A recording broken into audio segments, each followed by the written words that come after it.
It looked as if Junior was moments away from sitting up and asking for coffee and hot donuts. "He's breathing," said Franklin Sr. "He is alive. Can you not see him breathe? We made a mistake. He didn't kill himself. He's alive. Alive as cracks. Alive as bees. Alive as you. Alive as me." Two of the maiden aunts fainted dead away, and this third stood up and stared, her mouth open in numb surprise. "Dad," said Francine patiently, "so you admit that he killed himself, and he's gone." "He did," said Franklin Sr. "He had, but not anymore. Look at him. Breathing away, moving his arm around. It's all gonna be fine. It's all gonna be okay. We didn't do anything wrong. Get up. Get up for hamburgers." Franklin Sr. climbed on top of the coffin and grabbed his son by the lapels. Colchester looked at Ugo, but Ugo bared his teeth and held steady. "Get up, son. Get up and love your dear old daddy." Ugo raised the radio remote and pressed the black button. Immediately, Franklin Jr. stopped breathing.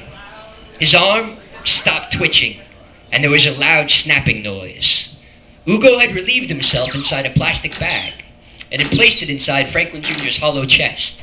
When Ugo pressed the button, the bag was popped in 3 places by pins on tracks. Also, the circuits were severed to the compressor in his lungs, and the wire was cut that wrapped around his arm. Now Franklin Jr. merely lay there like the corpse he was, reeking, lifeless, inert, dead, and gone. "Junior?" whispered Franklin Sr. "Hey, Junior, what happened? Wake up." Franklin Sr. dropped his son back into the coffin, where he landed with a dull thud.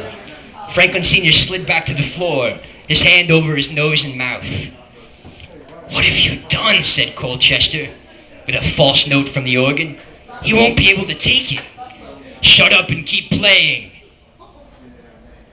said Ugo, staring at Franklin Sr. intently. Francine and Frida tried to comfort their father, but Franklin Sr. threw them both aside.